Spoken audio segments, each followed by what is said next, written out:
Assalamualaikum warahmatullahi wabarakatuh. Alhamdulillah, bersyukur kepada Allah, memuja dan memuji Allah kita bisa kumpul ya. Dari orang-orang yang tadi disebutkan sedang mengumpulkan rizki, yang cara kita mendapatkan rizki berbeda-beda. Tapi hari ini kita mau menuntut ilmu yang harapannya setelah dapat ilmu itu hidup kita semakin tenang dalam mencari rizki. Karena ada orang-orang yang sampai depresi. Bahkan ada ibu-ibu yang cerai di sini. Angkat tangan, kita kasih hadiah. Kasih hadiah. Ini kasih hadiah ini. Tadi yang angkat tangan ibu-ibu itu kasih hadiahnya. Nah, kasihkan ke sana ya ibu-ibu yang bercerai. Dan di Indonesia ini dari 1,5 juta pernikahan hampir 500.000 yang cerai. Dan rata-rata penyebab perceraian itu adalah ekonomi. Masalah ekonomi. Jadi ternyata banyak orang menikah, dia berpikir hanya bersenang-senang saja. Dia ngomong saya cinta sama kamu. Sang perempuan mengatakan saya juga cinta mas. Tapi apakah cinta bisa mendatangkan beras? Nggak bisa coba. Maka di sini perlunya kita belajar. Banyak TKW. Apa TKW itu? Tenaga kerja wanita. Lebih banyak mana TKI sama TKW? Lebih banyak mana? Ya TKI lah. Kalau TKI laki perempuan masuk gitu loh. Lebih banyak TKI. Ya, cuma tadi dominan ternyata banyak perempuan yang meninggalkan keluarganya, meninggalkan suaminya, meninggalkan anak-anaknya. Masalahnya apa? Ekonomi. Dan kalau bicara ekonomi kadangkala masalah terbesarnya di iman. Dan itulah yang akan kita bicarakan hari ini. Bagaimana seorang yang beriman akan terus mempertahankan rumah tangganya dalam semua kondisi. Allahumma salli wa sallim ala abdika wa rasulika Sayyidina wa maulana Muhammadin wa ala alihi wa ashabihi ajma'in, amma ba'd. Ingat hari ini hari Jumat, tolong dihitung salawatnya buat Nabi SAW. Karena Nabi SAW mengatakan fa'akthiru fihi minas salati alayya. Perbanyak kalian bersalawat kepadaku pada hari Jumat. Fa inna salatakum alayya ma'rudah. Salawat kalian itu akan dihantarkan kepada Nabi SAW. Berapa banyak itu? Kalau dalam kitab Al-Qaul Badi' disebutkan ya paling tidak 300 lah. Banyak. Kalau di bawah itu ya biasa aja. Maka khususkan ya memperbanyak salawat kepada Nabi SAW. Jamaah rahimakumullah, ternyata yang hadir di sini bukan hanya teman-teman D9. Waduh. Iya habis tadi.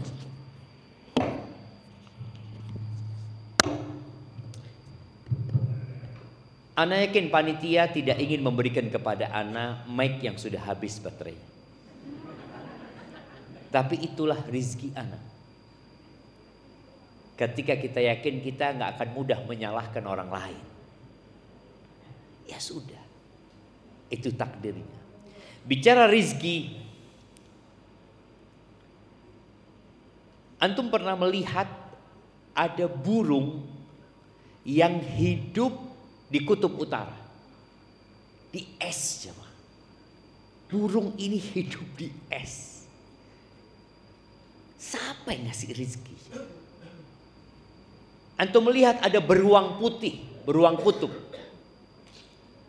yang ketika musim salju dia itu masuk ke dalam gua, bersembunyi di sana. Nanti dia akan keluar dalam kondisi kurus, gak makan, tapi kok bisa hidup dia? Antum melihat burung yang terbang dan burung yang disangkar. Siapa yang memberi makan burung yang terbang? Langsung dia cari makan sendiri. Tapi burung yang disangkar siapa yang kasih makan? Antum. Makanya anak ingat paman anak cerita dia ke Brunei Darussalam. Dia lihat banyak burung bagus-bagus di sana. Akhirnya dia tangkap burung itu, dia taruh di kandang. Ditanya sama kawannya, kenapa engkau taruh di kurungan itu? Ya, untuk dengarkan suaranya, katanya. Loh, kalau kamu dengarkan suaranya, lepas saja dong tiap hari burung itu ke sini. Kita dengar suaranya. Kata paman anak, bener ya. Ada apa anak sibuk kasih makan dia? Sedangkan dia bebas sudah dikasih makan sama Allah Azza wa Jalla. Ahibati fillah, Allah Azza wa Jalla berfirman tentang urusan rizki ini di surat Al-Ankabut. Alhamdulillah. Yahdikumullah yuslih balakum. Ana bersin itu bukan karena keinginan ana, tapi kembali itu adalah takdir Allah Azza wa Jalla. 50.000 tahun sebelum penciptaan langit dan bumi, sebelum ada Nabi Adam alaihi salam, sebelum ada mbah-mbah kita, sebelum ada yang namanya Indonesia, Allah itu menciptakan pena. Lalu Allah memerintahkan kepada pena itu untuk mencatat. Uktub. Pena itu tanya, apa yang aku tulis? Uktub ma huwa kainun ila yaumil qiyamah. Tulislah semua yang akan terjadi sampai hari kiamat. Kembali kepada rizki di surat Al-Ankabut ini, di ayat 60 Allah mengatakan, wa ka'ayyin min dabbatin la tahmilu rizqaha Allahu yarzuquha wa iyyakum wa huwas samiul alim. Dan berapa banyak binatang yang tidak dapat membawa rizki, tidak bisa mengurus rizkinya sendiri. Allahu yarzuquha, Allah yang akan kasih rizki sama dia. Antum kalau melihat binatang itu ada dua. Ada binatang yang menyimpan rizkinya. Seperti apa? Coba sebutkan 3 binatang yang menyimpan rizkinya. Anak kasih hadiah. Angkat tangan yang mau jawab. Bukan ustadz. Ustadz tidak boleh jawab. Lebah, onta. Onta bawa rizkinya di mana? Semut.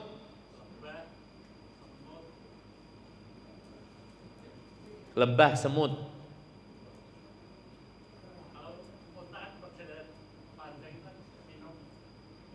Loh, enggak.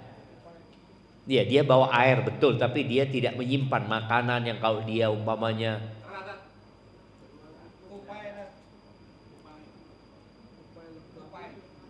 Betul, tupai. Nyimpan tupai. Antum pernah lihat tupai ada kulkasnya atau apa, nyimpan makanan? Semut, ada binatang juga sama kayak semut dia sebenarnya.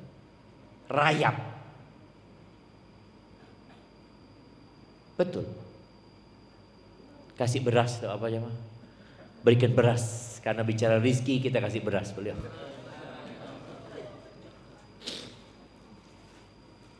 Tapi ada binatang yang nggak ada, dia nggak bisa ngurus rezekinya.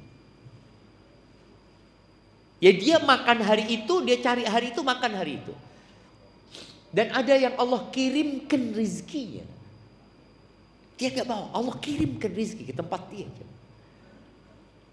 Maka Allah sebutkan di sini supaya manusia yang dikasih akal, tuh binatang nggak dikasih akal. Antum yang dikasih akal masih depresi dalam urusan ekonomi, stres. Allah sudah menetapkan Allahu yarzuquha, yang kasih rezeki itu Allah Azza wa Jalla. Wa iyyakum, dan kepada kalian. Wa huwas samiul alim.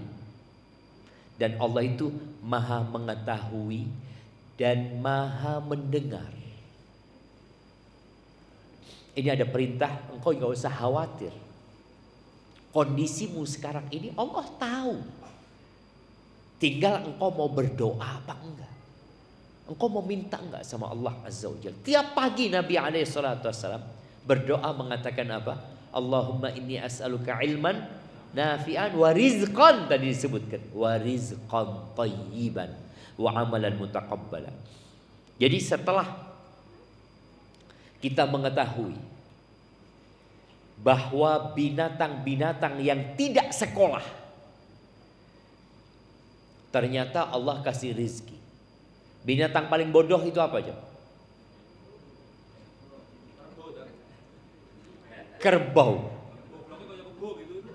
Gobloknya kayak kebu, kasih minyak beliau. Nah, betul ya, kalau di sini kerbau ya. Kalau di Arab itu keledai. Iya, kalau di sini kerbau. Iya, gobloknya kayak kebu. Dari sisi apa kebu itu goblok? Kalau dituntut tidak mau. Kalau dilepas jalan. Masya Allah jamaah. Iya, kita lihat kebu itu jamaah. Pernah lihat kebu kurus jamaah? Hampir tidak ada. Kebu itu lemu-lemu jamaah. Masya Allah gitu loh. Padahal bodoh.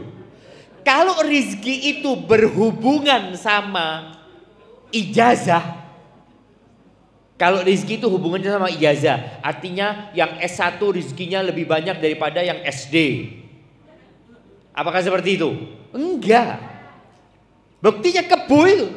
Tidak pernah sekolah lemu. Iso mangan, ya alhamdulillah. Iso duwe anak.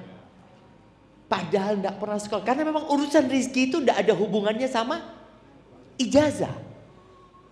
Jadi kalau orang pinter itu rezekinya lebih banyak, nggak ada. Maka antum lihat kadang-kala profesor-profesor itu sama muridnya yang jarang masuk, kadang-kala lebih kaya muridnya yang jarang masuk.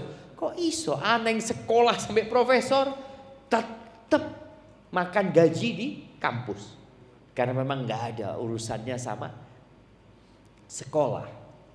Allah sudah menetapkan. Ingat, penjelasan ini bukan berarti antum ngomong kau gitu tidak usah sekolah. Enggak. Ini bicara keyakinan.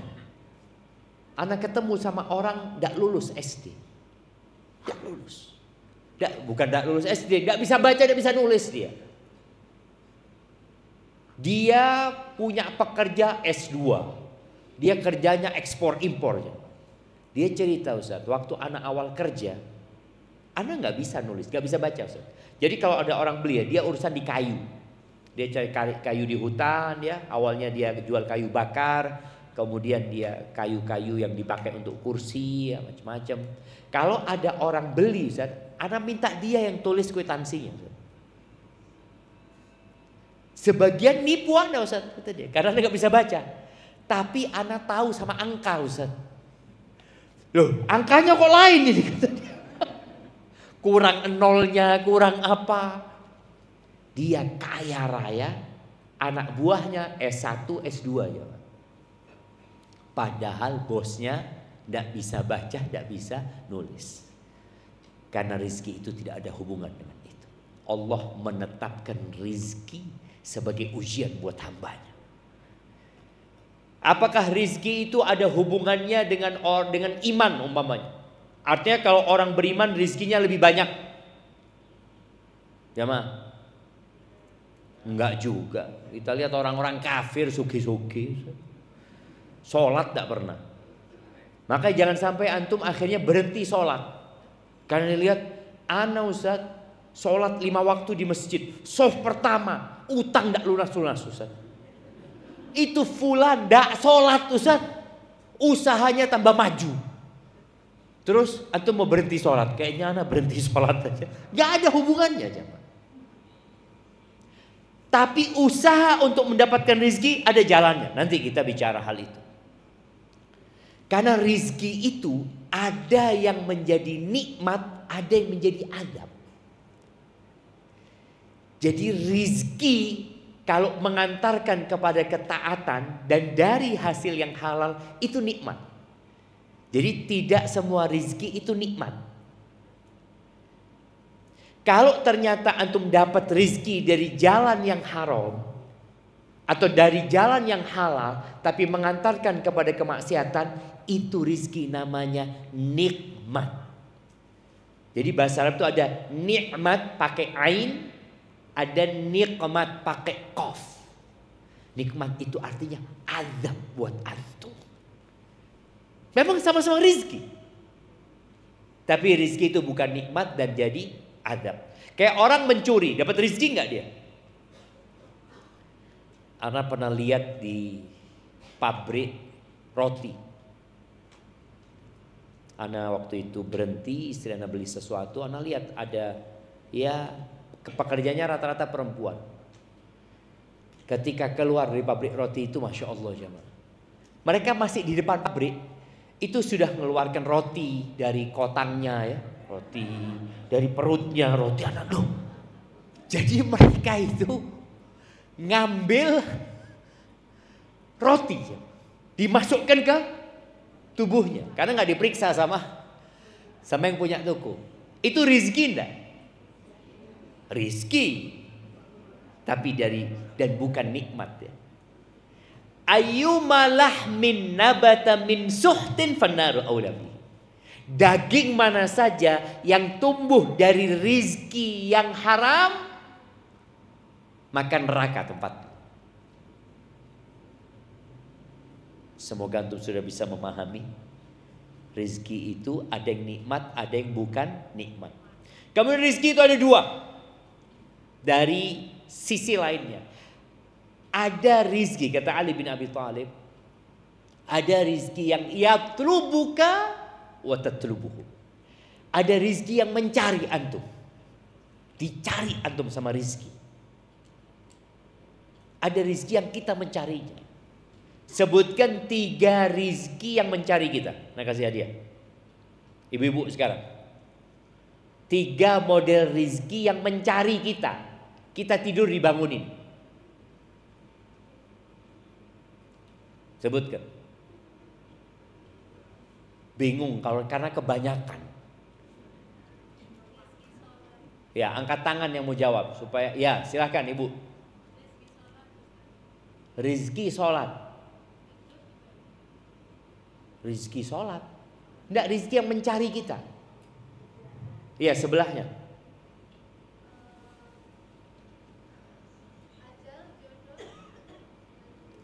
Ajal jodoh. Bukan rizki, harta. Harta ini. Kita bicara rizki harta di sini ya.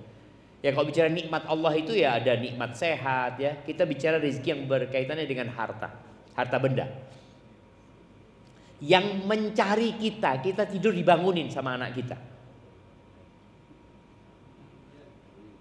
Ibu-ibu, bapak-bapak tunggu dulu. Kalau ibu-ibu nyerah baru ke bapak-bapak. Nah, nyerah ibu-ibu. Oh, ada di belakang sana. Silakan. Nah, silakan. Silaturahmi. Terus sedekah. Terus tingkat ketakwaan. Bukan itu ya, Ma. Rizki yang mencari bapak-bapak sini. Ya. Hujan. Ya, kemudian 3. Sebutkan. Bapak-bapak ini.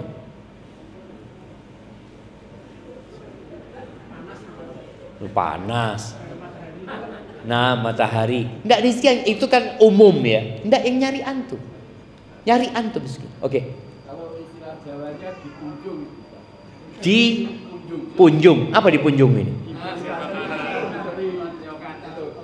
Oke, dia cari makanan. Betul, itu kan nyari kita. Yang kedua, sudah hujan itu umum. Yang buat bapak diundang walimah. Ini akhirnya jawabnya ya kasih, sudah kasih minyak. Bapak itu kasih minyak juga. Nah, dan ibu-ibu yang di pojok itu kasih minyak juga nggak apa-apa. Kirimkan ke sana. Nah, jadi rizki yang mencari kita itu modelnya kayak hadiah. Itu nyari kita. Kemudian bapak mati, rizki apa bukan? Bapaknya mati. Rizki enggak? Apa rizkinya? Warisan. Loh, warisan itu kan nyari kita jamaah. Antum tuh dicari sama orang tua. Antum kemana? Kenapa? Bapak mati. Wah, alhamdulillah warisan jemaah. Bukan innalillah dia. Dan warisan itu termasuk rizki yang mencari, dicari ahli warisnya itu ya. Dicari, benar-benar dicari. Ini siapa saja ahli warisnya? Oh, fulan. Masih di perut ibunya ditunggu. Ditunggu ini keluarnya laki apa perempuan ini. Karena ada bagian rizkinya dia. Dicari. Jadi ada rizki yang mencari kita. Kebanyakan orang itu fokus dengan mencari rizki, lupa dengan rizki yang mencari kita. Makanya ketika Allah mengatakan wa may yattaqillah yaj'al lahu makhrajan wa yarzuqhu min haitsu la yahtasib. Barang siapa yang bertakwa kepada Allah, pasti Allah kasih solusi dan Allah kasih rizki dari arah yang tidak disangka-sangka. Tidak disangka-sangka. Tahu-tahu ditelepon, Pak, ya dapat jatah umroh. Alhamdulillah. Dicari dia. Ahibati fillah. Rasul sallallahu alaihi wasallam menyebutkan. Jadi penentuan takdir itu ada takdir umur dunia ini, seperti yang di hadis Allah menciptakan pena tadi. Yang kedua, ada takdir setiap pribadi, setiap orang. Itu ditetapkan kapan? Bapak-bapak ini takdirnya ditetapkan kapan? Enggak, yang sudah jawab tidak boleh. Bukan sendiri. Kalau tadi kan takdir yang 50.000 tahun sebelum ciptaan langit dan bumi itu takdir umum ya, untuk semua. Tapi ada takdir sendiri. Saya punya takdir. Anda punya takdir. Dan takdir Anda ditulis lagi. Jadi dari buku induk itu akan ada buku, iya, 8 dalam kandungan. Iya, umur berapa?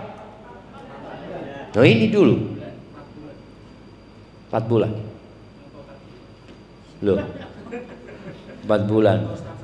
Loh ya apa? Bukan 4 bulan. Oh, 120 hari. Iya betul, 120 hari. Nggak sama.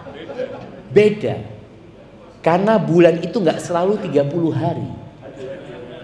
Bulan itu yang dari 29.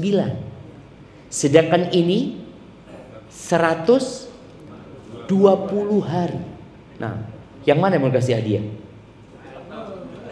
Tadi ngomong kandungan bener, 120 hari bener. Ya kasihlah, bagi-bagi itu. Apa?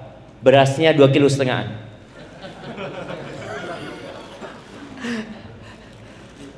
Masya Allah. Ini 2,5 kilo. Oh 5 kilo. Enggak apa-apa lah, 5 kiloan enggak apa-apa sudah lah.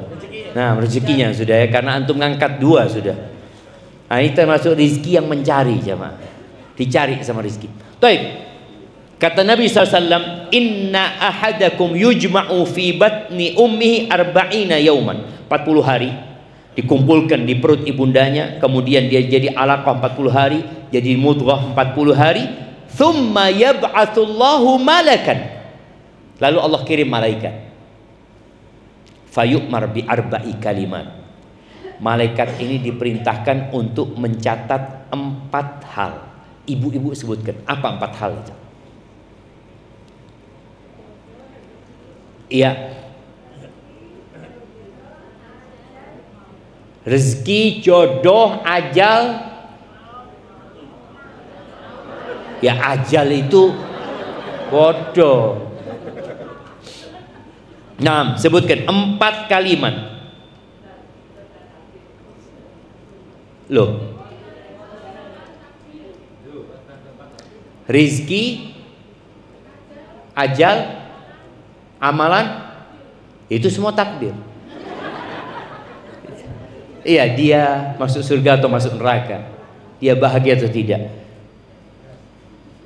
Kasih minyak 2 orang itu, bagi 2. Masya Allah. Nah, sampai habis hadiahnya kan? Iya. Oh, itu terakhir itu. Nah, baik. Jadi tadi 4 hal jemaah yang sering kita dengar orang itu mengatakan apa? Jodoh. Enggak, dalam hadis ini disebutkan rizki, ajal, amal, dan berkaitan dengan syaqiyun au sa'id. Apakah dia akan menjadi penghuni surga atau penghuni neraka? Allah sudah tetapkan hal itu karena Allah tahu bagaimana perjalanan hidup kita. Jodoh masuk ke rizki juga. Dan ada orang yang jodohnya tidak ada.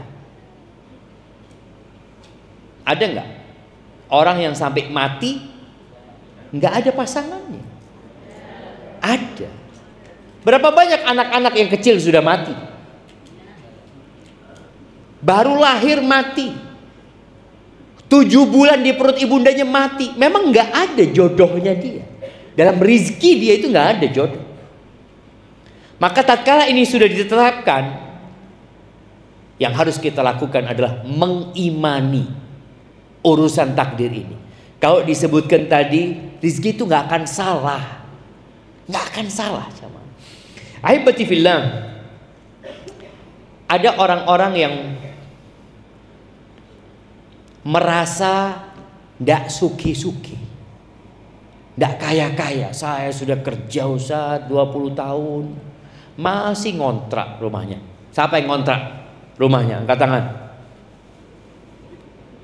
Oh, udah ada yang berani ngantuk.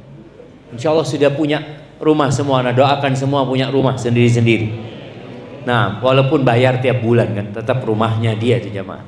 Ngontrak itu juga menjadi sesuatu yang membuat orang kadang-kala, kapan aku ya punya rumah ya? Motor, mobil, lihat temennya ganti motor baru. Dia punya motor tapi lama motor. Sedangkan dia untuk beli yang baru nggak mampu. Apa yang dilakukan oleh sebagian orang? Kredit. Kredit itu boleh apa enggak? Boleh apa enggak? Syaratnya apa? Tidak riba. Syaratnya tidak ada denda di situ. Tidak ada bunga. Ya kredit. Yang namanya jual beli HP umpamanya 15 juta, kredit 25 juta umpamanya, ya sudah sampai kapanpun harganya tetap 25 juta.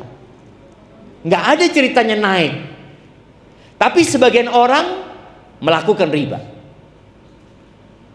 Penyebabnya apa tadi? Karena dia merasa ya nggak bisa saya kalau nggak riba.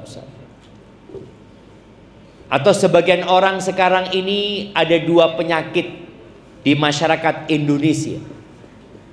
Yang satu namanya judol, yang 2 namanya pinjol. Dan judol sama pinjol ini kayaknya koncoan.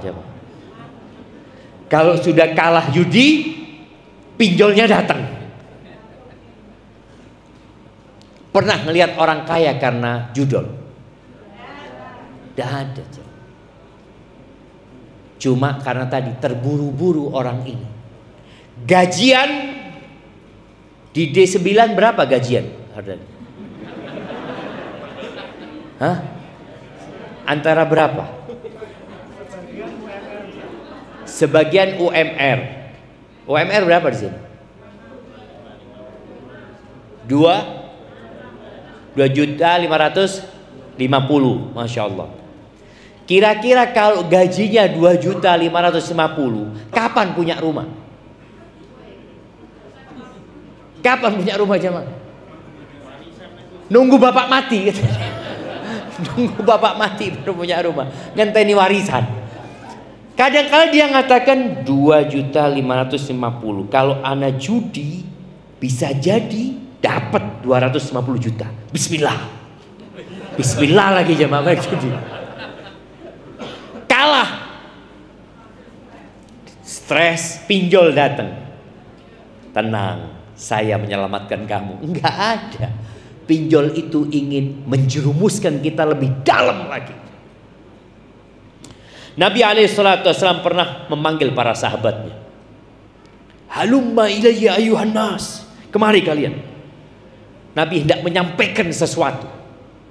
Yang sesuatu ini memang menjadi kecemasan manusia. Kita itu cemas dengan masa depan.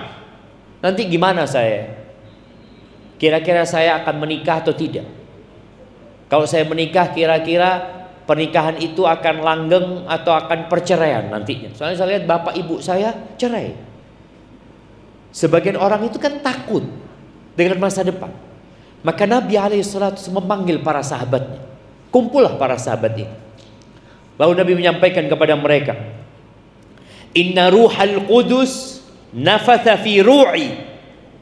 Sesungguhnya Jibril alaihissalam itu menghembuskan di dalam jiwaku sebuah pesan.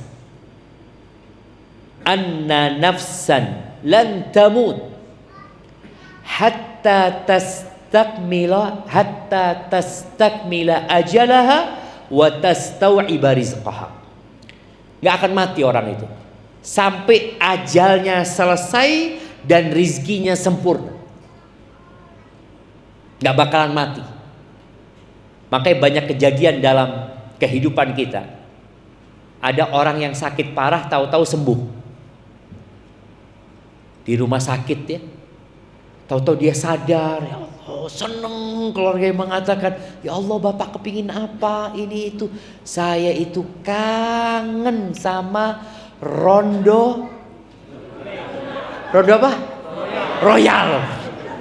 Bapaknya ini sadar kepingin rondo royal. Oh bismillah. Berangkat ke D9, berangkat dibawakan rondo 9, makan rondo 9. Rondo royal, makan rondo royal, mati. Ternyata rizki terakhirnya dia rondo royal. Harus masuk ke tubuhnya. Kalau nggak masuk, nggak mati dia jemaah. Seperti itu. Rizki itu akan sempurna. Loh, kalau yang di brankas besi yang di ATM-nya, bukan rizki dia. Tadi rizki anak-anaknya tadi. Rizki yang mencari anak-anaknya. Makanya sebagian anak itu nunggu mati orang tuanya, ternyata dia mati duluan. Akhirnya yang dapat warisan siapa? Bapaknya yang dapat warisan dari anaknya, bukan anaknya. Maka tadi Nabi menjelaskan hal itu supaya kita nggak khawatir gitu. Semua sudah ditetapkan. Lalu kata beliau alaihissalatu wassalam, fattaqullah wa ajmilu fit talab. Ini pesan Nabi SAW.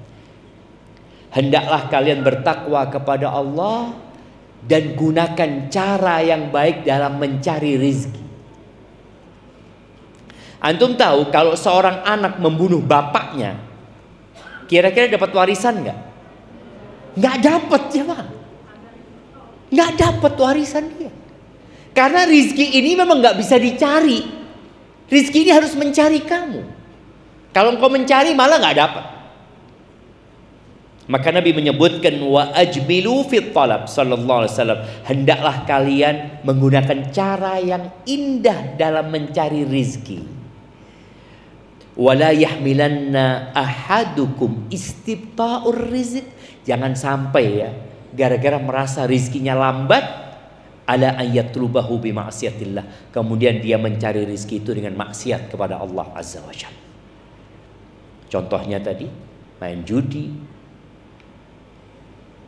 Dan main judi itu dulu orang itu malu mau main judi. Biasanya orang kalau main judi itu di mana? Ngumpet-ngumpet di dekat kuburan ya. Di akhir kampung yang seharusnya ingat mati, malah main judi di sana. Sabung ayam kayak apa ini itu. Sehingga orang yang melakukan judi itu hanya orang-orang tertentu yang malunya sudah berkurang. Tapi sekarang judinya di sini. Judinya di tangan. Antum duduk sama istri antum, bisa nggak main judi? Bisa. Istri itu nggak tahu. Makan di meja makan sama anaknya, antum tinggal pencet klik, ngobrol. Main judi dia bapaknya coba. Maka ini harus hati-hati. Nggak bakalan antum jadi nikmat hidupnya dengan judi. Dan penelitian menyebutkan nggak ada orang kaya karena judi. Yang ada tadi orang-orang miskin karena judi. Bandarnya itu nggak main judi, ngelompok no duit memang. Bandarnya itu memang sudah ngelompokkan ini milikku ini sudah. Makanya bandarnya kaya bukan karena dia main judi, karena dia membuat orang main judi. Yang untung siapa? Dia. Mau orang itu menang atau kalah, dia tetap menang bandarnya. Oh kalau gitu saya jadi bandar aja. Loh tambah parah lagi ini. Dan ada di masyarakat. Ada orang yang jadi rentenir. Kadang-kala rentenir bersama. Apa rentenir bersama? Urunan. Yuk kita pinjamkan kepada fulan, nanti dapat keuntungan ya. Dia pikir keuntungan itu akan membuat dia senang hidupnya, tambah nikmatnya. Yamhaqullahu riba. Dihancurkan riba itu. Tapi pelan-pelan. Lalu kata Nabi SAW, fa innallaha ta'ala la yunalu ma'indahu illa bita'at. Yang di sisi Allah, rizki yang berkah tadi, rizki yang jadi nikmat itu tidak akan didapat kecuali dengan ketaatan kepada Allah Azza wa Jalla. Makanya sabar, jangan terburu-buru. Yang membuat orang tergesa-gesa, terburu-buru, ingin cepat kaya, ingin cepat menikmati hidup ini karena melihat kepada yang di atasnya. Kenapa orang mencuri? Karena ngelihat fulan kok sudah senang hidupnya. Kenapa orang melakukan riba? Ngelihat fulan, ngelihat yang di atasnya. Kata Nabi sallallahu alaihi wasallam, "Unduru ila man huwa asfala minkum." Lihatlah kepada yang di bawah kalian. Jangan lihat kepada yang di atas kalian. Kenapa? Fahuwa ajdaru an la tazdaru nikmatallah alaikum. Karena itu akan lebih membantu kalian untuk tidak meremehkan nikmat yang Allah berikan kepada kalian. Oke, boleh jadi dia kaya harta. Allah kasih kepada antum kesehatan yang lebih baik daripada kekayaan. Siapa yang mau punya jet pribadi? Kita doakan bersama ya, yang mau ya. Punya jet pribadi, punya uang 1 triliun, punya istri 4, amin, tapi stroke. Ayo, ada yang amin. Apa gunanya? Apa gunanya antum? Punya jet pribadi, uang 1 triliun, punya istri 4, tapi antum stroke. Jalan ndak bisa, cuma di atas ranjang. Milih mana antum? Tetap kerja di D9 sehat, gaji UMR. Milih yang pertama apa yang kedua? Yang pertama dan sehat. Oh, lihat kan? Pertama sehat, maunya kayak gitu, tapi realitanya nggak kayak gitu. Realitanya nggak kayak gitu. Makanya kadang-kadang kita lihat orang-orang sukses itu dikasih sakit sama Allah. Antum lihat, oh masya Allah. Jadi kondisi manusia, ketika dia muda sehat, dia gunakan kesehatannya untuk mencari rezeki. Ketika dia sudah dapat rezeki yang banyak, dia gunakan rezekinya untuk mencari kesehatan. Lihat antum, kebalikannya. Ada teman cerita dia punya kawan, oh kaya raya di Jember itu, kaya raya. Dia sakit berobat ke Singapura, ada masalah. 2 minggu, 2 pekan di Singapura, habis 15 M. Pulang sakit, tetap sakit, bukan 15 M sehat, enggak, tetap sakit. Cuma mendingan lah sakitnya gitu loh jamaah. Seperti milih mana tuh? Sehat jemaah. Cuma kadang-kala kita nggak mensyukuri nikmat sehat itu, akhirnya diambil sama Allah nikmat sehat. Karena antum berpikir harta, akhirnya dikasih harta, diambil sehatnya, antum baru sadar, oh iya ya. Tapi sudah terlambat. Orang kalau kehilangan harta, insya Allah masih bisa dicari. Tapi kalau sudah sehatnya diambil, kadang-kala sulit untuk dikembalikan. Itu bedanya harta sama sehat. Aibati fillah, Rasul sallallahu alaihi wasallam mengajarkan kepada kita sebuah pesan. Dan pesan ini diberikan kepada keponakannya, kepada sepupunya yang masih muda belia, Ibnu Abbas. Dan tolong para orang tua juga menanamkan kepada anak-anaknya pesan ini.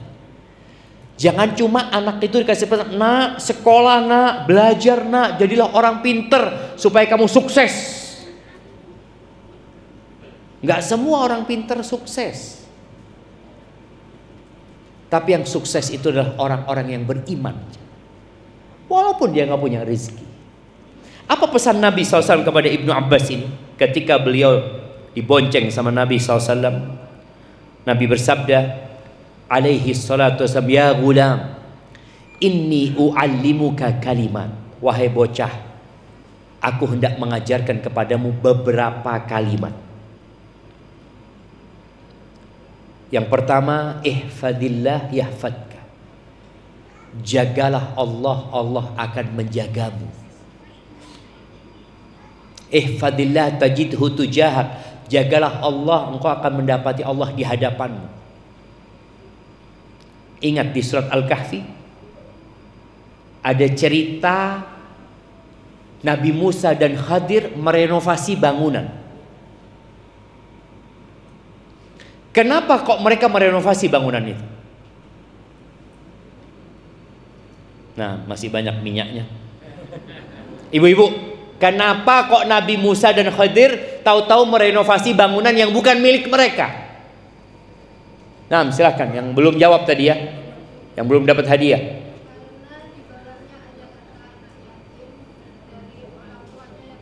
Masya Allah, kasih beras beliau, kasih beras. Apa itu gamis? Oke, kasihkan gamis buat ibu itu. Nah, Masya Allah. Karena di bawah bangunan itu ada harta anak yatim, 2 anak yatim, yang 2 anak yatim ini ada di kota.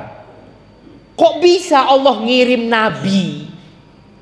Boleh jadi Nabi Khidir juga nabi, 2 nabi merenovasi bangunan, punya 2 anak yatim. Allah sebutkan wa kana abuhuma salihah. Bapaknya orang soleh. Jadi kita bicara nanti gimana anak-anak kita, rizki mereka nanti gimana. Loh, kalau kita jaga Allah, kita bertakwa kepada Allah, anak-anak kita akan dijaga sama Allah. Allah kirimkan 2 nabi itu untuk ngurusin hartanya 2 anak yatim ini. Bapaknya sudah mati, sudah di kuburan. Anaknya masih kecil-kecil. Berapa banyak ya orang yang kadang-kala takut Dia ngomong, ya Allah, bapak ini sakit-sakitan, sedangkan kalian masih kecil-kecil. Bapak ini bingung gimana rezeki kalian nantinya. Loh, berarti bapaknya belum soleh. Umar bin Abdul Aziz ketika beliau menjadi Amirul Mukminin, yang kekuasaannya pada waktu itu sampai ke Andalusia, sampai ke Spanyol. Ketika dia mau meninggal dunia, dia diracun. Sempat Haywah, Raja ibn Haywah, ya, orang-orang yang sekarang mengatakan, ya Amirul Mukminin ausi, wahai Amirul Mukminin, engkau berwasiatlah buat anak-anak, mumpung engkau masih berkuasa, masih berlaku wasiatmu gitu, sebagai seorang penguasa. Anak-anakmu miskin. Apa kata Umar bin Abdul Aziz? Dia mengatakan, inna waliyallahu alladhi nazzala al-kitab wa huwa yatawalla salihin. Sesungguhnya kekasihku, pelindungku adalah Allah yang menurunkan Al-Quran, dan dia akan melindungi orang-orang yang soleh. Kalau anak-anakku soleh, Allah akan melindungi mereka. Meninggal Umar bin Abdul Aziz. Ana lupa ya, warisan yang ditinggalkan itu 11 dirham atau 18 dirham yang dibagikan ke beberapa anak. Tapi subhanallah, lewat berapa tahun anaknya itu bisa bersodakoh 70 ekor kuda. Allah kasih rizki yang berkah kepada anak-anaknya. Berbeda dengan anaknya khalifah-khalifah yang sebelumnya atau yang sesudahnya. Ketika bapaknya mati, anaknya kaya raya, setelah itu anaknya minta-minta di pinggir jalan. Jatuh miskin. Maka tolong jagalah Allah, Allah akan menjagamu. Allah menjaga kita, menjaga istri kita, menjaga keluarga kita, dan menjaga anak-anak kita. Maka para suami yang berzina di luar, tidak menjaga Allah Azza wa Jalla, boleh jadi istrinya berzina di rumah, karena Allah tidak menjaga. Maka dimanapun engkau berada, jagalah Allah. Baik, kemudian kata Nabi SAW, idza sa'alta fas'alillah. Kalau engkau meminta, mintalah kepada Allah. Wa idza sta'anta fasta'in billah. Kalau engkau mau minta tolong sama Allah. Jadi bapak, ibu, tolong anaknya diajarin, nak, kalau engkau butuh sesuatu, ingin sesuatu, minta sama Allah, nak. Engkau kepingin jadi apa di masa depan nanti? Yarhamukallah. Engkau ingin sekolah di mana, nak? Minta sama Allah, nak. Kadang-kala orang tua itu ngajarin anaknya, kalau engkau butuh apa-apa, ngomong sama abah. Lu jangan. Engkau butuh apa-apa, minta sama Allah. Sehingga Allah kasih rezeki abah, Allah gerakkan hati abah, abah bisa bantu. Dan boleh jadi Allah kasih rezeki engkau nggak lewat abah juga. Allah subhanallah jamaah. Bicara rezeki itu. Anak punya anak itu, tahu-tahu WA dia. Bah, anak dapat rezeki. Apa? Anak dapat tab. Kata dia, Masya Allah, lengkap dengan semuanya. Kira-kira harga berapa? Anak tanya. Kira-kira 35 jutaan. Masya Allah. Bapaknya nggak mungkin beliin dia itu. Bapaknya. Tapi tadi ada rizki yang mencari. Dicari sama rizki. Maka ajarkan kepada anak kita, jangan cuma ngelihat kepada bapaknya, cuma bapaknya yang bisa berbagi sama dia, yang bisa ngasih dia. La, innallaha huwar razzaq dzul quwwatil matin. Sesungguhnya Allah lah yang memberikan rizki, bukan bapak. Dan kita juga harus tahu, istri kita nggak makan rizki kita, sebagaimana anak kita tidak makan rizki kita. Mereka makan rizki mereka sendiri. Maka Allah mengatakan, nahnu narzuquhum wa iyyakum. Kami yang kasih rezeki kepada anak-anak kalian dan kepada kalian. Maka tolong sampaikan kepada anak, nak, kalau kau minta sama Allah. Minta tolong sama Allah. Setelah itu silahkan mau ngomong sama orang tuanya, nggak ada masalah. Tapi tetap dia harus punya akidah dan keyakinan hanya Allah yang bisa membantu dia. La haula wa la quwwata illa billah. Lalu kata Nabi SAW, wa'lam anna al-ummata law ijtama'at ala an yanfa'uka bi syai', ketahuilah kalau seluruh umat manusia ini bersatu padu untuk memberikan manfaat kepadamu, seluruh penduduk Indonesia, plus di dalamnya ada Pak Prabowo sebagai presiden dan menteri-menterinya, semua ingin memberikan manfaat kepadamu, ingin engkau naik jabatannya. Apa kata Nabi SAW? Lam yanfa'u, gak akan bisa mereka memberikan manfaat kepadamu. Illa bisyai'in qad katabahu Allahu lak, kecuali Allah sudah menetapkannya untuk. Urusannya itu di tangan Allah. Kita kenal mengatakan urusannya fulan ini, nggak ada. Urusannya di tangan Allah. Kemarin waktu kita berangkat ke Palestina, ana izin minum jemaah.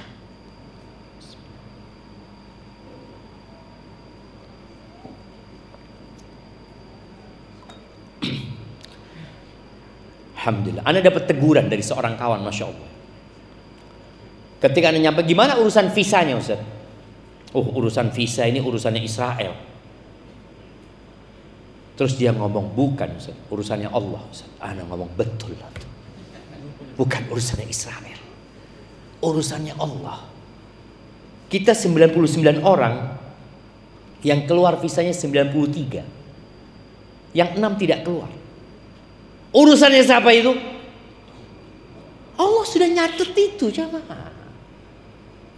50.000 tahun sebelum penciptaan langit dan bumi udah dicatat, engkau nggak bisa masuk Israel, nggak bisa masuk Palestina ya. Walaupun kalau kita visanya bukan visa Palestina, visanya Israel. Urusan di tangan Allah, nggak akan mereka bisa memberikan manfaat. Oh, saya punya lobby, saya punya kawan ini dan itu. Pernah ada seorang syekh, dia melihat ada orang biasa sholat di masjid, kelihatanlah orang ini punya masalah. Antum bisa ngelihat nggak orang punya masalah dari wajahnya? Coba sekarang lihat kanan kiri antum. Antum lihat. Ya lihat coba kan. Betul dia melihat lah, salaman. Udah kenalan semua belum? Ini udah kenal belum semuanya? Udah. Punya masalah nggak dia? Kelihatan lah. Orang itu kelihatan punya masalah dari wajahnya. Iya, ini kayaknya punya masalah orang. Nah, nih Ustadz tahu nih orang punya masalah, dipanggil sama Ustadz akhirnya. Gimana engkau? Iya Syekh, kata anak ini lagi ngelamar kerja, kata dia. Dia kayaknya di PHK. Kemudian anak ini sudah ya minta tolong sama fulan. Anak punya kenalan di perusahaan fulan. Sudah dia ngomong dia punya lobby-lobby, tapi sampai saat ini belum ada jawaban. Terus Syekh itu ngomong, engkau sudah nggak ketuk pintunya Allah Azza wa Jalla? Engkau banyak ketuk pintunya makhluk. Engkau ketuk pintunya Allah. Di sepertiga malam akhir, ketika Allah turun ke langit dunia, kau minta sama Allah. Baru orang ini sadar. Setelah 3 hari, orang ini ketemu lagi sama Syekh. Wajahnya sudah berubah. Berseri-seri wajahnya. Oh, kata Syekh, wajahmu berubah. Ini ada apa nih? Kata. Iya Syekh, kata dia. Alhamdulillah, aku dapat kerjaan Syekh. Ya, gimana ceritanya? Engkau nasihatin aku bangun malam terus minta sama Allah Azza wa Jal. Di hari ketiga, pagi hari itu aku mau keluar. Ya keluar, ada usaha, mau ngelamar kerja. Subhanallah, di depan rumah itu ada sebuah perusahaan. Aku nggak pernah masuk sana karena aku nggak punya kenalan. Kan orang berpikir ya harus punya kenalan, kalau nggak bisa diterima antum gitu loh. Akhirnya nggak tahu hati ana tergerak, masuk ke perusahaannya, masuk ke kantornya, tanya sama resepsionis, tanya apa ada lowongan kerja. Kata dia ada, kata dia. Engkau naik ke atas, kata dia, ke manajernya tuh. Naiklah dia, semua dimudahkan sama Allah. Akhirnya ketemu sama manajernya, ngobrol ya ini itu pengalamannya apa ini. Dikatakan sama manajernya, di sini ada 2 pekerjaan. Engkau tinggal pilih. Mana yang kau mau? Subhanallah, berbulan-bulan dia ngelobi sana, ngelobi sini, minta tolong sama kawannya. 3 malam minta tolong sama Allah, Allah kasih. Lewat orang yang tidak dikenal. Supaya orang-orang ini benar-benar yakin Allah yang kasih. Maka tadi seluruh umat manusia, bukan cuma atasanmu, bosmu, enggak, seluruhnya hendak memberikan manfaat kepada enggak bakalan bisa kecuali yang Allah sudah tetapkan buat engkau. Kemudian Nabi mengatakan alaihi salatu wasallam, wa in ijtama'u, begitu pula sebaliknya, kalau mereka berkumpul bersatu padu ala ayyadurruk, ingin membahayakan dirimu. Biasanya di pekerjaan yang sama itu ada saja yang hasud, ada saja iri dengki. Biasanya iri itu tadi, pekerjaannya sama, usahanya sama, seperti usaha singkong. Ada nggak hasud di antara orang-orang yang usahanya singkong? Ada, wajar itu coba. Dilihat kok rame terus, seperti itu. Yakinlah, mereka tidak akan bisa memberikan bahaya kepada kita kecuali sesuatu yang sudah Allah catat buat kita. Rufi'atil aqlam wa jaffatis suhuf, pena itu diangkat dan lembaran-lembaran itu kering. Dan sebagai penutup jamaah, ana akan bacakan sebuah cerita. Cerita ini berkaitan dengan tawakal. Tawakal, menyerahkan semuanya kepada Allah Azza wa Jalla. Ada Hatim Al-Asam. Dia adalah akademi dalam tawakal yang perlu kita pelajari ya, berdasarkan tentunya ayat-ayat Allah dan hadis-hadis Nabi SAW. Ditanya Hatim ini, alama banaita amraka fit tawakkul, engkau atas pondasi apa engkau membangun tawakalmu ini? Qala ala khisalin arba', pondasinya 4 kata dia. Yang pertama, alimtu anna rizki la ya'kuluhu ghairi fatma'annat bihi nafsi. Aku mengetahui bahwa rizkiku tidak akan dimakan oleh orang lain, maka aku tenang hidupnya. Aku yakin rizkiku gak akan dimakan orang lain, yakin dia. Cuma kadangkala kita itu lupa mana yang namanya rizki kita. Ketika kita punya usaha ya, tahu-tahu ada proyek yang ternyata proyek itu kena orang lain, lalu antum mengatakan seharusnya ana yang dapat proyek itu, inilah yang salah. Enggak, loh buktinya dia yang punya, berarti rezekinya dia. Yakin bahwa rizkiku tidak akan dimakan orang lain, maka jiwaku tenang. Yang kedua, wa alimtu anna amali la ya'maluhu ghairi fa ana bihi masyghul, dan aku tahu amalanku nggak akan dikerjakan orang lain, maka aku menyibukkan diri dengan amalanku, sudah nggak usah ngurusin orang gitu loh. Sholat ya antum yang harusnya sholat. Apa antum akan titip sholat? Tuh melihat orang-orang ke masjid, mas titip ya, nggak ada titip sholat. Amalan kita yang ngamal. Kata Hatim, dia aku yang akan menyibukkan diri. Yang ketiga, wa alimtu annal mauta ya'ti baghtatan fa ana ubadiru, dan aku tahu mati itu datang kepadaku mendadak, tanpa tanda-tanda, tanpa pamitan, maka aku ya berusaha untuk menyambutnya kapan dia mau datang. Yang keempat, wa alimtu anni la akhlu min ainillah, dan aku tahu bahwasanya Allah selalu memandangku, nggak pernah aku lepas dari pandangan Allah Azza wa Jalla. Fa ana mustahyin minhu, maka aku malu kepada Allah Subhanahu wa taala. Itulah jamaah yang dapat kita kaji pada kesempatan kali ini. Semoga memotivasi kita untuk lebih baik lagi dalam mencari rezeki. Hadza wallahu a'lam bishawab. Tafadhal kalau ada pertanyaan.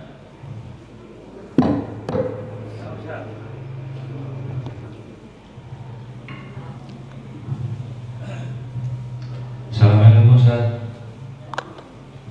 Waalaikumsalam Mohon dijelaskan Surat Al-Imran ayat 169 tentang rezeki, yang kurang lebih Allah bersabda, Allah berfirman, ya. wala asabana ladina qutilu fisabilillah amwata bal ahya inda rabbihim yurzaqun.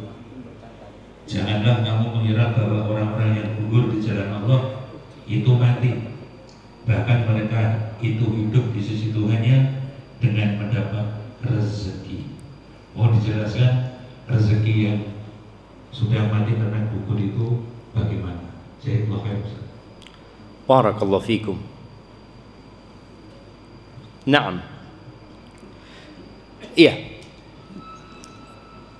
Rizki itu tadi disebutkan.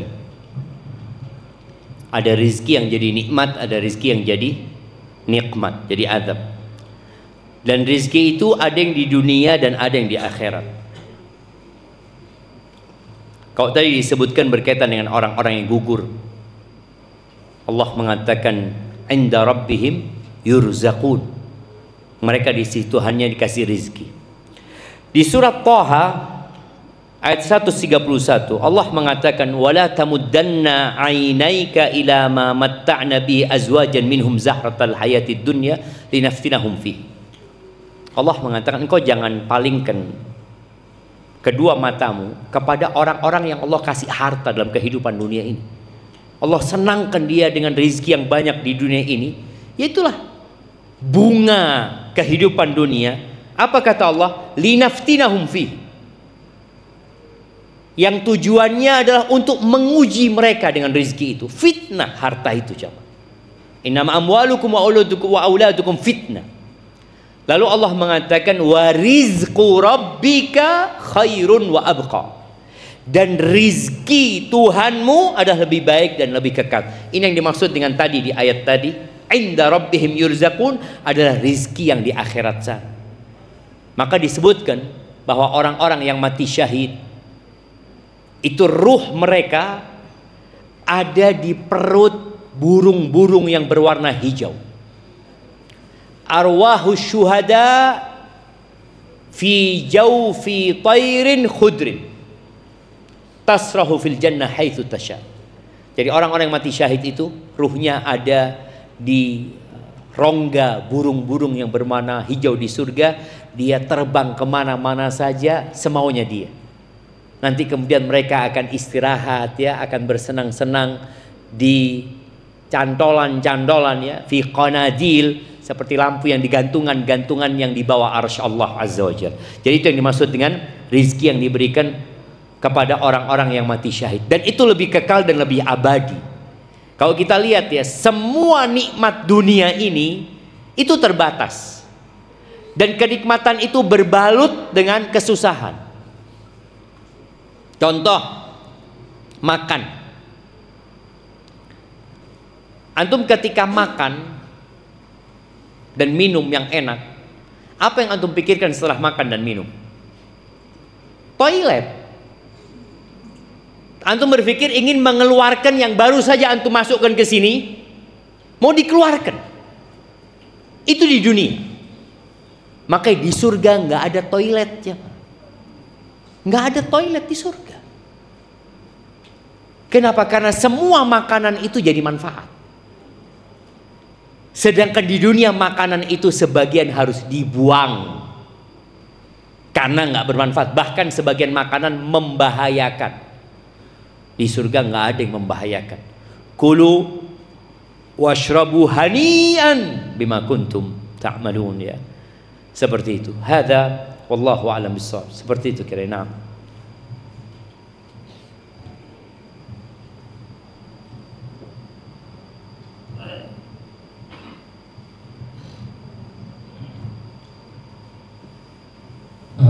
Ustaz, saya mau bertanya, antara kodok dan takdir yang akan datang, terus akar kata tawakal itu kan dari kata wakal apa wakilan?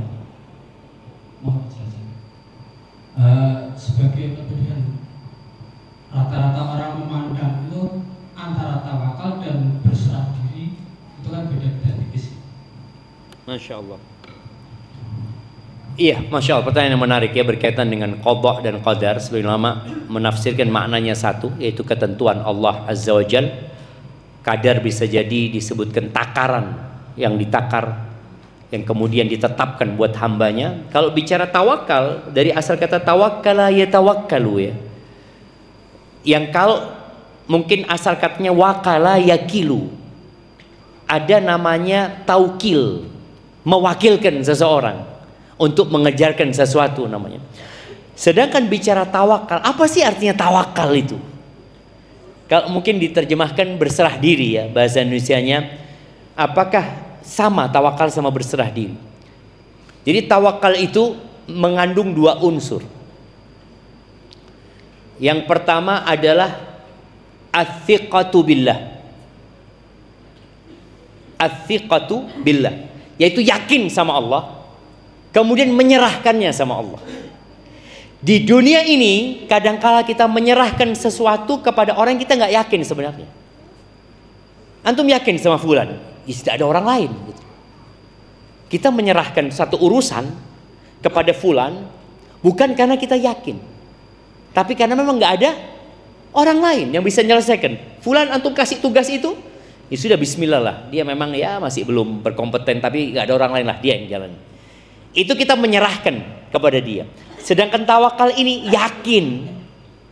yakin, percaya 100% lalu menyerahkannya. Itu yang namanya tawakal. Dan ingat, tawakal ini amalan hati, bukan amalan raga. Karena sebagian orang berusaha untuk menabrak-nabrakan antara tawakal sama usaha. Berarti nggak perlu usaha kita. Loh, usaha itu amalan raga. Wajib kita usaha karena diperintahkan sama Allah Azza wa Jal. Huwallazi ja'ala lakumul arda dhalulan famshu fi manakibiha. Kalian jalan gitu untuk cari rezeki, wa kulu min rizki. Kemudian setelah salat Jumat apa kata Allah? Fa idza qudiyatis shalah fantashiru fil ardi wabtaghu min fadlillah. Selesai salat, kalian bertebaranlah di muka bumi ini. Ngapain?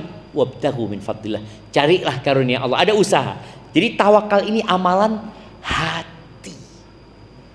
Yang makna tadi athiqatu billah wal i'timad alaihi, percaya sama Allah kemudian menyandarkan kepada Allah Azza wa Jalla. Ahibati fillah, sebelum tidur ada doa sebelum tidur. Siapa yang hafalan kasih hadiah? Buat ibu-ibu kasih hadiah yang spesial ya. Doanya itu mengandung unsur tawakal.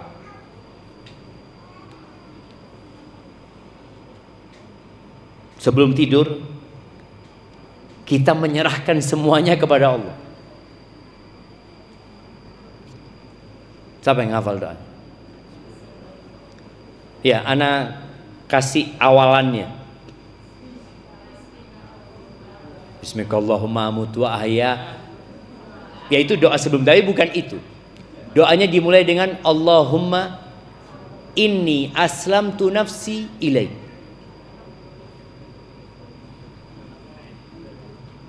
Nah, siapa yang hafal? Jamaah, doa ini bagus sekali dan Nabi mengajarkan untuk dibaca dan ditutup semuanya dengan doa ini. Setelah bacaan-bacaan yang lain, tutup dengan doa ini. Allahumma inni aslamtu nafsi ilaik wa fawwadtu amri ilaik wa wajjahtu wajhi ilaik wa alja'tu dhahri ilaik raghbatan wa rahbatan ilaik la malja wa la manja minka illa ilaik. Amantu bi kitabika alladhi anzalta wa bi nabiyyika alladhi arsalta. Yang artinya, ya Allah, aku menyerahkan diriku kepadamu dan aku menyandarkan urusanku kepadamu. Punggungku aku sandarkan kepadamu, wajahku aku hadapkan kepadamu ya Allah, dengan penuh rasa takut dan rasa harap kepadamu ya Allah. Nggak ada yang bisa menyelamatkan, nggak ada tempat untuk bersembunyi atau tempat untuk kabur ya, kecuali kepadamu ya Allah. Nggak ada. Maka baca doa ini, artinya benar-benar kita akan tenang jamaah. Besok ada urusan Ustaz, besok ada ini, besok udah, kau tidur, nikmati tidurmu, serahkan urusanmu kepada Allah Azza wa Jalla. Jadi tawakal tadi artinya apa? Yakin dan menyerahkan. Itu artinya tawakal. Yang mungkin akhirnya bahasa di sini berserah diri ya, yang diterjemahkan seperti itu. Jadi kalau bicara tipis ya memang karena tawakal ini bahasa Arab yang kadang-kala terjemahan bahasa Indonesianya harus agak panjang gitu loh. Tapi mereka menyingkatnya, kalau bicara ayat wa 'alallahi falyatawakkalul mu'minun, dan hendaklah kepada Allah orang-orang beriman hendaklah berserah diri. Nah, maksudnya berserah diri itu adalah tadi yakin dan menyerahkan, bersandar kepada Allah Azza wa Jalla. Barakallahu fikum. Baik. Nah, kayaknya yang tanya-tanya kita kasih hadiah nggak apa-apa? Nah, kasih hadiah beras beliau. Tadi ada yang tanya di sini, ya berikan ke belakang, belakang bang. Beras lagi. Tadi apa? Tadi udah. Tadi minyak. Kasih minyak beliau. Ini kasihkan yang belakang. Tadi minyak. Beras kan? Habis ini gorengan. Iya, udah ada minyaknya, alhamdulillah, udah ada berasnya. Nah, tinggal masak bentar lagi. Barakallahu fikum, tinggal singkongnya. Siap, ibu-ibu belum tanya nih. Silakan ibu-ibu. Ya, kasih mic-nya kepada mama. Kirimkan.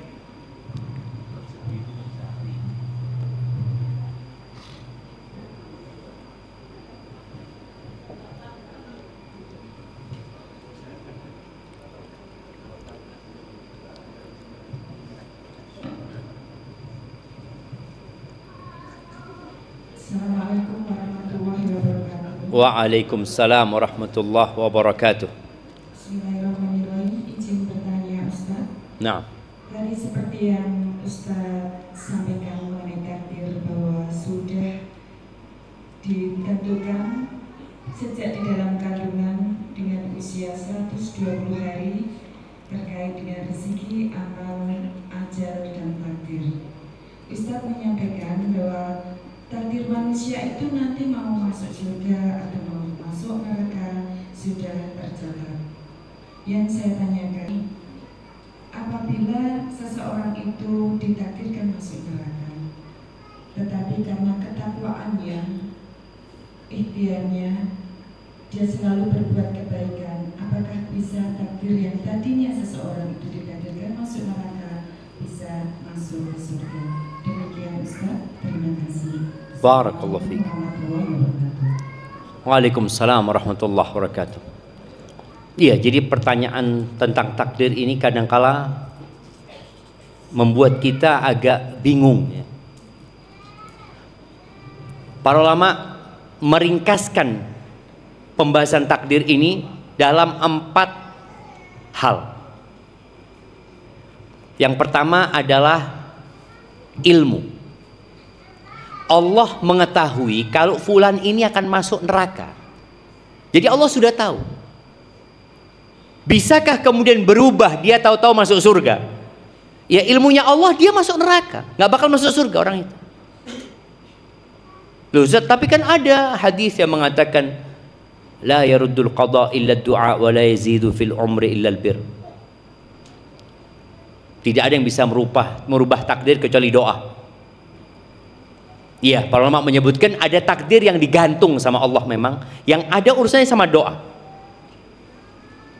Dan yang dirubah itu adalah yang di buku catatannya malaikat. Itu yang berubah. Adapun yang di buku induk Lauhul Mahfud tetap. Karena buku itu isinya ilmunya Allah tentang orang ini. Orang ini kan belum lahir. Allah tahu dia akan lahir kapan. Kemudian ketika dia besar, dia akan menikah dengan siapa? Kemudian dia nanti akan seperti apa? Allah tahu dengan orang ini. Dan orang ini Allah kasih kehendak, kemauan. Sehingga dia bisa memilih.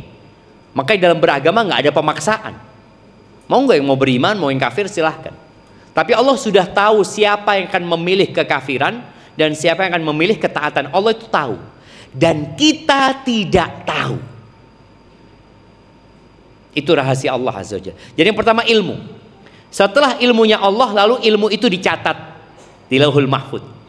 Kemudian nanti ada pencatatan yang tiap orang itu di perut ibundanya, atau ada pencatatan tahunannya di malam Lailatul Qadar. Kemudian setelah itu kehendak Allah. Allah menghendaki itu terjadi, baru kemudian diciptakan peristiwa itu oleh Allah Azza wa Jalla. Tapi semua bersumber dari ilmu. Allah tahu fulan ini akan membunuh nanti. Ya sudah, itu yang dicatat. Kalau pertanyaannya, apakah mungkin orang ini yang dia takdirnya masuk neraka, kemudian dia taat kepada Allah, dia mentauhidkan Allah, mati husnul khotimah, mungkin dia masuk surga? Berarti memang dia di catatannya masuk surga, bukan masuk neraka. Kan kita ini menanyakan sesuatu yang tidak dalam bayangan kita nggak tahu. Makanya kadang-kadang kita melihat ada orang, Allah preman Ustadz, orang ini jahat Ustadz, tapi setahun sebelum mati Ustadz jadi orang baik Ustadz, dan matinya ketika sujud. Berarti dia takdirnya masuk surga. Wallahu a'lam, kita nggak tahu juga. Karena kita untuk urusan akhirat ini taunya nanti. Di dunia kita berharap, kalau ada orang soleh berharap mudah-mudahan masuk surga. Karena kita tahu korek api neraka itu ustadz, orang yang berilmu, orang yang hafal Quran. Ya kita berharap mudah-mudahan kiai ini, ustadz ini masuk surga Allah Azza wa Jalla, karena pandangan kita orang baik. Tapi Allah yang lebih tahu dia baik sungguhan atau pura-pura baik. Itu ilmunya ada di sisi Allah Azza wa Jalla. Makanya kalau tadi ibu mengatakan, apakah orang ini yang tadi, yang ditakdirnya dia masuk neraka, tapi kemudian dia bertakwa kepada Allah, ibadahnya bagus, macam-macam. Ini kan dalam pandangan manusia. Boleh jadi dia ria. Jadi tetap takdirnya masuk neraka dia. Walaupun dalam pandangan manusia seakan-akan dia orang baik. Pernah Nabi SAW sedang di kuburan Baqi, sedang menguburkan jenazah. Lalu ada sahabat yang bertanya. Ini ibu-ibu perhatikan ya, pertanyaan para sahabat itu kayaknya mirip dengan pertanyaan kita. Apa pertanyaannya? Aya'lamu Rabbuna ahlal jannati min ahlin nar. Apakah Allah sudah mengetahui? Apakah Allah sudah tahu siapa di antara kita ini yang masuk surga dan siapa yang masuk neraka? Allah tahu nggak? Kata Nabi SAW, nah tahu.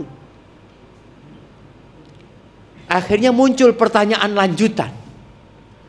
Fafimal amal. Kalau gitu buat apa kita beramal? Kalau Allah sudah tahu. Kata Nabi SAW, i'malu. Tugas kalian apa? Beramal. Fakullun muyassarun lima khuliqalahu. Semua akan ditetapkan sesuai dengan catatannya dia.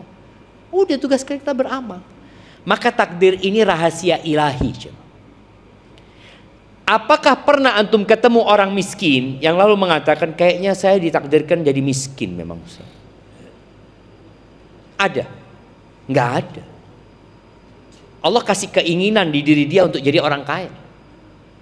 Dikasih keinginan untuk berusaha dan berupaya.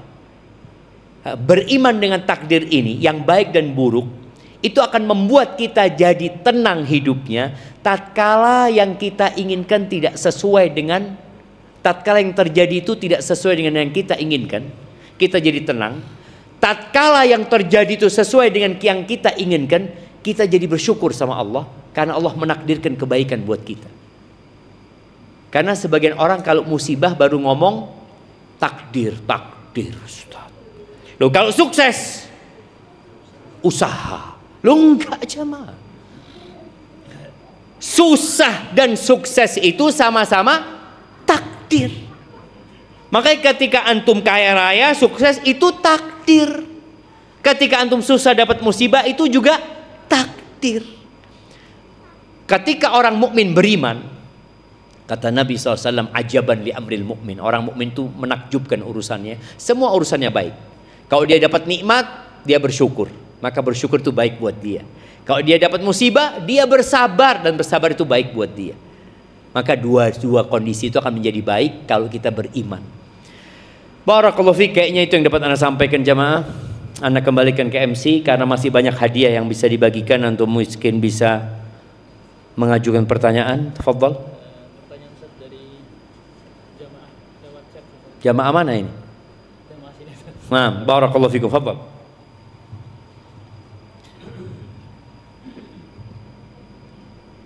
kelahiran dan ajal adalah ketetapan Allah yang bersifat mutlak. Bagaimana dengan usaha manusia? Misal perbanyak silaturahmi untuk memperpanjang usia, olahraga supaya sehat dan perpanjang usia, dan kelahiran dengan cara bedah sesar. Apakah hal tersebut bisa merubah ketetapan Allah? Barakallahu fiik.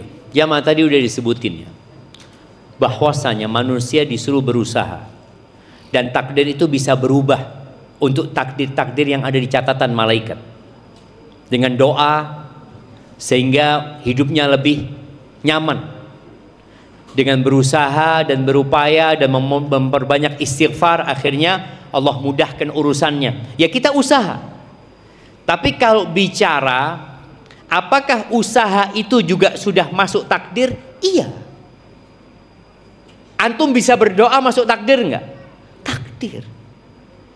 Jadi dengan antum berdoa urusannya dimudahkan. Doanya ini pun sudah ditakdirkan.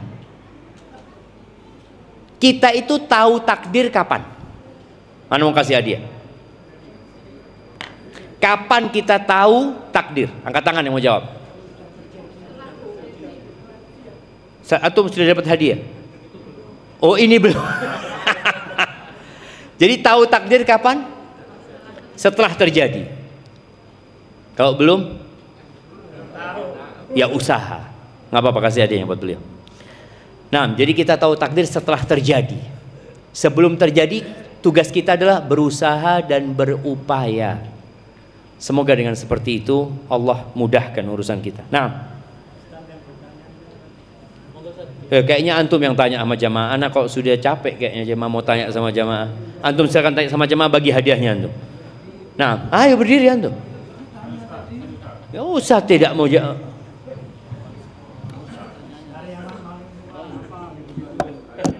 Pertanyaan karyawan paling usianya paling lanjut dari bapak-bapak, monggo. Dari ibu juga silakan. Silakan Pak. Berapa usianya? Usianya berapa? 68. 68. Ada yang lebih sepuh dari 68? Oh iya, dari ibu 70. Dari ibu. Pintar ibu. Ya, dia. Ya, berarti kasih dua-duanya. Kasih minyak satu ibu-ibu. Bapak-bapak kasih. Yang datang paling jauh. Karyawan atau dari mana itu? Dari Ambarawa.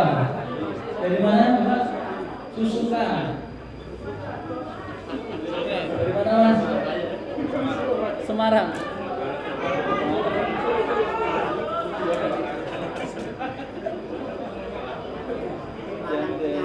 Semoga ada apa? Yang Ambarawa. Yang Ambarawa. Kasih hadiah. Apa perempuan? Ah, gamis. Bapak itu ada sarung. Ini sarung. Mana? Mana sarung? Mana tadi orang? Mana? Tadi mana paling jauh? Itu yang mana Bapak? Semarang. Bapak dari mana? Oh, lah usah. Temanggung. Ada yang dari Temanggung. Mana? Manggung, kasih ini. Masih ada nih beras. Nah. Ada satu beras. Ibu-ibu yang anaknya paling banyak. Oh ya. Itu beras sama minyak. Ibu-ibu beras sama minyak. Nah, yang anaknya paling banyak tuh. Berapa? 6. Ada yang lebih dari 10. 7. Oh, yang ini 7. Yang 7 nih beras. Yang 6. Ada yang 8 itu. Ada yang 8. Itu beras sama minyak. Ini yang 6, Pak, yang 6. Yang 6. Oh ini yang 7, yang 7. Yang 7 ini, yang 7. Yang 6 beras minyak 2. Ustaz, yang 6 minyak 2, wes selesai. Nih, yang dari mana? Dari mana tuh? Surabaya, tisu. Tisu. Nah, iya anak-anak mau kasih hadiah buku ini buat bapak-bapak. Buat bapak-bapak yang suka KDRT.